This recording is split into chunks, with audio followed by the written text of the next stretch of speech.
मंदिर से आकर सविता जी धम से सोफे पर पसर गई तो जयप्रकाश जी ने धीमे से स्वर में पूछा, क्या बात है भाग्यवान, मूड क्यों खराब है? पता नहीं जी, लोगों को क्या पड़ी है जो बार बार हमारे बेटे रवि की शादी के बारे में पूछते रहते हैं। अरे नहीं करनी मुझे रवि की शादी, शादी के बाद वो भी हमसे अलग हो जाएगा। सविता जी कूटते हुए बोली, तुम स्वार्थी हो गई हो रवि की माँ। अपने स्वार्थ के लिए अपने बेटे को सदा के लिए कुंवारा रखना चाहती हो। जयप्रकाश जी गंभीर स्वर में बोले, आपको जो समझना है समझिए। दोनों पति पत्नी में बहस होने लगी। तभी रवि आ गया तो दोनों पति पत्नी ऐसे हंस हंस कर बातें करने लगे जैसे उनके बीच कोई हास परिहास की बात चल रही हो। अपनी मां के विचारों से अनजान रवि अपने साथ ही ऑफिस में जॉब करने वाली सुजाता से प्यार कर बैठा। एक दिन सकुचाते सकुचाते उसने अपने दिल की बात अपनी मां से कह ही दी। सविता जी को जैसे झटका सा लगा। वे वहीं जड़वत खड़ी रह गई। क्या सोच रही हो मां? रवि ने मां को झकझोरते हुए पूछा। कुछ नहीं बेटा, शादी की अभी इतनी जल्दी क्या है? 26 की ही तो अभी उम्र है तुम्हारी। सविता जी अपनी भावनाओं को छुपाते हुए बोली। बस उसी दिन से रवि उदास रहने लगा। सविता जी अपने बेटे की उदासी के कारण को अच्छी तरह जानती थी, पर वे अपनी शंकाओं से मुक्त भी तो नहीं हो पा रही थी। एक दिन वे रवि के सिर पर हाथ फेरते हुए बोली, तू हमेशा बच्चा ही रहता तो कितना अच्छा होता, पर अब तू बड़ा हो गया है। अब तुझे मां की नहीं बल्कि एक जीवन संगिनी की जरूरत है। लेकिन सविता जी ने वाक्य अधूरा ही छोड़ दिया। उनकी आवाज बीच में ही रुंध हो गई और आंखों से आंसू बह निकले।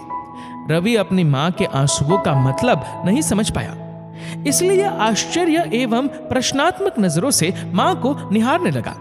तभी जयप्रकाश जी ने आकर बात संभाली।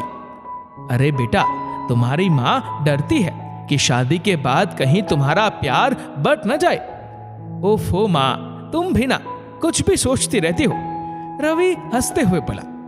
रवि के ऑफिस जाने के बाद जयप्रकाश जी सविता जी को समझाने के ख्याल से बोले, देखो रवि की मां, हम माँ बाप को अपना फर्ज निभाना चाहिए। अब आगे चलकर बेटा बहू हमें पूछे या ना पूछे, ये उनकी मर्जी। अपने स्वार्थ में अंधे होकर हम अपने बेटे की खुशियों को दांव पर तो नहीं लगा सकते ना। जयप्रकाश जी थोड़ी देर रुके और फिर बोले, अच्छा बताओ, तुम्हें ज्यादा खुशी किस बात में होगी?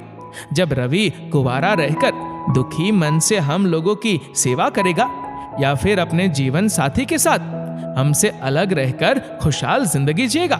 मुझे माफ कर दीजिए जी, मैं स्वार्थी हो गई थी। मेरे लिए मेरे बेटे की खुशी से बढ़कर कुछ भी नहीं है। सविता जी को अपने पति की बात अच्छे से समझ में आ गई थी।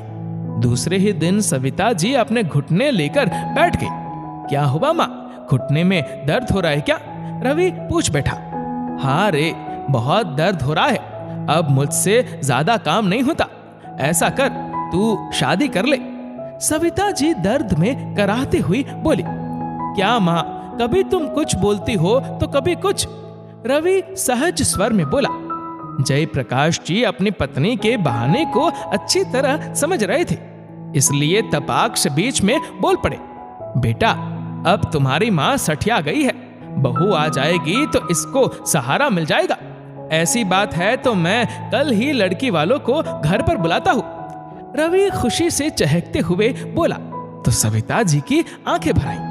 इस बार उनकी आंखों में स्नेह के आंसू थे। जयप्रकाश जी ने भी राहत की सांस ली। दोस्तों, इस वीडियो को लेकर आपकी क्या राय है नीचे कमेंट करके जरूर बताएगा। और अगर आपको वीडियो अच्छा लगा हो तो इस वीडियो को लाइक करेगा, शेयर करेगा ज्यादा से ज्यादा लोगों तक, और ऐसे ही और भी इंस्पिरेशनल वीडियोस के लिए सब्सक्राइब करें हमारे यूट्यूब चैनल को और फेसबुक पर फॉलो करें हमारे पेज को। धन्यवाद।